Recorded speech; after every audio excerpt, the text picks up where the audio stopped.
It's been a while since the win, but how do you feel now that it's settled in? Yeah, awesome. I think there's still loads of momentum. There's still the girls are still in the media and stuff. I think that's really important to kind of not just have a massive event and then forget about it. Yeah, So don't want it to that's die off. Exactly. Yeah, that's been really good, and people are still talking about it. Even what are we?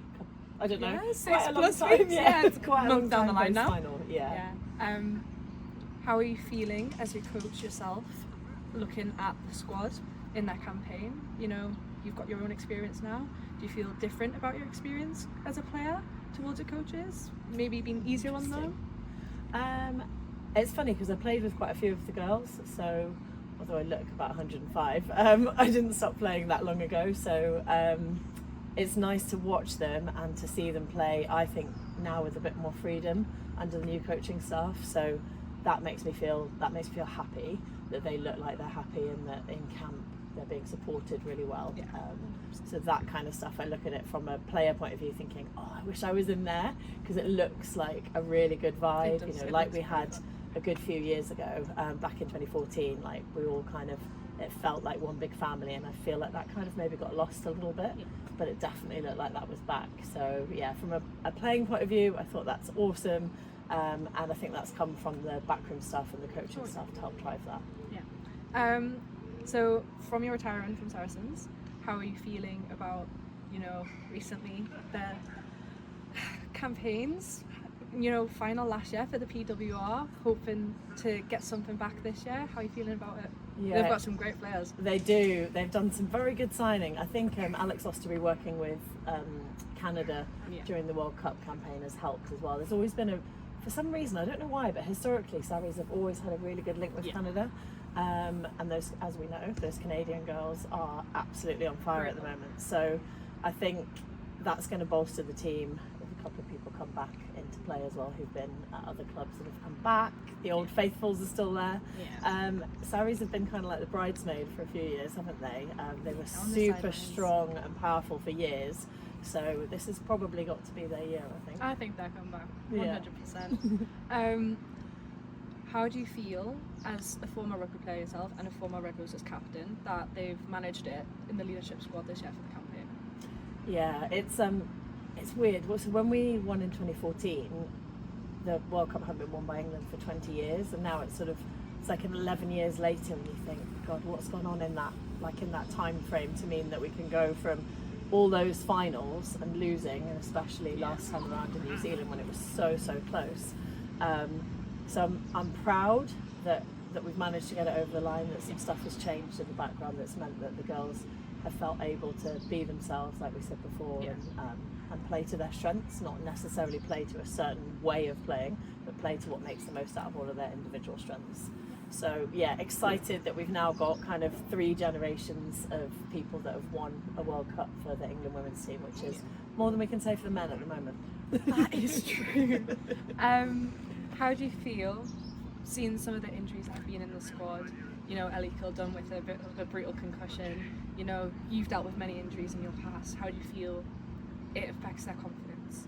Yeah, it's hard, isn't it? That Ellie Kildon one really reminded me of Danielle Waterman in 2017. They're both playing fullback, both similar players in terms of excellent footwork, work really hard. Ellie can definitely kick better than Nolly can, 100%, and I would say that to Nolly's face, so that's okay. That concussion one is difficult because it's still that kind of unseen injury in terms of, like, we're so used to seeing somebody hobbling around or holding something that's injured, and then when it's your head you can't always see it, so it's good that there's now a longer period of time between games, so that player welfare bit in the World Cup is much better than it was.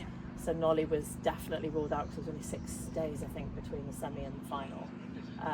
So there was no way, and she was not right, so that would never have happened. But now slightly longer time frames between those games leading in is better, so the girls can get looked after in terms of concussion and stuff. I think injury is a really difficult one. Some people seem to be able to get over them really quickly, but often it is a mental game. Like, your body will heal, but sometimes it's your mind that's kind of telling you that thing might happen again, or are you strong enough? So I think from a rehab point of view, the best times that I rehabbed was when I had support with the kind of what next bit? Let's practice that activity, especially jumping in a line out as I was. I had some ankle injuries, so jumping and landing on your ankles. You had surgery quite on it, a lot. didn't you? I did, yeah. That's I a had brutal ankle one. reconstruction towards the end of my playing career, but that kind of, I needed to practice that over and over again to get that repetition, to get my brain to go, oh yeah, you've done it a million times, and that one time you hurt your ankle, It's that a can be one-off. cancelled out, exactly, but sometimes it just takes doing a few of those reps to get used to it, On the welfare bit and mental challenges, you did a lot of work in this campaign, cycling to every stadium. That's brutal. And then you ran into some literal crossroads and blocked roads. Yes, you did. I know. I think in future we probably need to do our route planning a little bit better. Maybe. We did, on the second part of it, we did use a Garmin, but then that got stolen from outside of Costa. We literally had our bikes like 2 meters away from us, just sat in the window, clearly didn't notice someone come past and just grab it off the Not the Costa side. thief. Costa thief, I know. Not the Costa thief. So yeah, it was, our route planning wasn't the best. Definitely block roads, definitely farmers' fields, with footpaths that were not great for bikes. Lots of canal paths that sound really nice, don't they? But they're not. Very scenic. Because they're really bumpy, they're generally really narrow, and they also slope towards the water. So Don't crash. the four of us tottering along on our bikes. But it was really cool. I think when you stop playing and when you stop part of a team, you kind of miss that doing a Social. hard challenge, that social bit, that friendship. So the four of us have kind of formed this. I've been friends with Rocky for a long time, but the four of us have kind of formed this quite eclectic mix of people to do these challenges, to kind of bring us back together physically but also mentally, to try and kind of soothe our souls. Find that missing piece again. Yeah, exactly. Yeah, 100%. Your biggest achievement, obviously, I would say in rugby, is the World Cup. What would you say outside? What's best for you? What would you say you've achieved most? Outside of my whole life is rugby, you know. I think from a coaching point of view, I've been really, really proud to coach in the environments that I have. So DMP was a women's premiership team up here for a long time, and I was there for a very long time, and I was player coach in the final season where we finished the highest we ever had ever at 6. So that kind of stuff I'm really proud of. I'm proud of the work I put in at Sarries. I coached Sweden for 2 years as head coach and supported them through the European Championship, trying to kind of help grow the game back again in Europe. Sweden used to be a massive stronghold. They played in, I think, 4 World Cup campaigns, maybe more. I could be wrong. It might be 5. Is it 5? Yeah. Okay, good knowledge. And to try and support a nation like that I know that I've played against as a player and to be a part of, I'm really, really proud of how well we kind of did that as a group that was very poorly resourced and funded and supported, to be honest. What else? Scotland under 20s. I coached them in the summer, which was lovely. It was so nice. I loved working with that age group. I loved working with a completely different team. Really seeing the next generation. Yeah, it was really cool. And to go to the tournament, have the first game against England was pretty stressful. So England have a lot of resource, as we know. But yeah, it was really nice to be supporting another team, hopefully making a bit of a difference there. Apart from rugby, I haven't got a lot going on. Gotta be something. Some cycling challenges, as you know. Yeah. I played in the longest game of rugby for charity Yes. in the summer. Yes. Yeah. So it's all rugby related. Yeah. I need to get more of a Yeah. life, don't I? I seen. I followed quite a few influencers into that one. Max Brown was one of them. Yes, yeah, he was. He was actually at the awards a few years ago, and I got to meet him. Oh, was he? Yeah. I only met him briefly because we were apart for like 36 hours on the set pictures, which seemed really nice.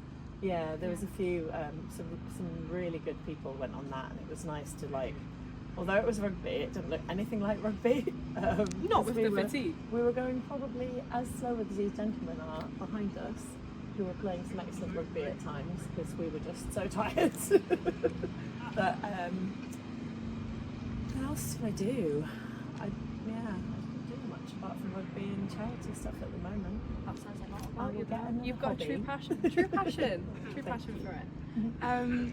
Speaking of development teams, we've seen a lot from Canada this season, raising the money to get to the World Cup, and then you spoke about Sweden, bringing them back up. What do you think about rugby itself just growing so much? rapid interest, especially in the girls programme. Yeah, I think the women and girls game has been growing for a long time, and this, again, especially in England, this World Cup will have and is making a difference. I think we're seeing the numbers growing in terms of registrations across the girls game and the women's game. I think that's been steady away for a number of years now, because it's such a good game that we want to play it now that we're given the opportunity. I think with something like rugby, it's about being able to see that you can do it, so that visibility, but also the accessibility. You've got to have the opportunity, so when clubs are popping up around the place, that's really important, and to have that support from the coaches as well in those areas. As a fellow Northern girl, how are you feeling about, you know, the new takeover with Newcastle Red Bulls, the new chance opportunities for women in the North, possibly a new women's team? I know, that would be exciting, wouldn't it? That would be. Knock, knock, knock on the door. Yeah, really cool. This is the first time I've been back to the stadium since everything has changed in here from a branding point of view. I do a little bit of commentary stuff with BBC Radio Newcastle for the game. So which one did I do? I did Quinn's most recently. That was a rough one. Yes, it was a rough one. That was my most recent one. But you can see the change. I know a lot of the players have changed here.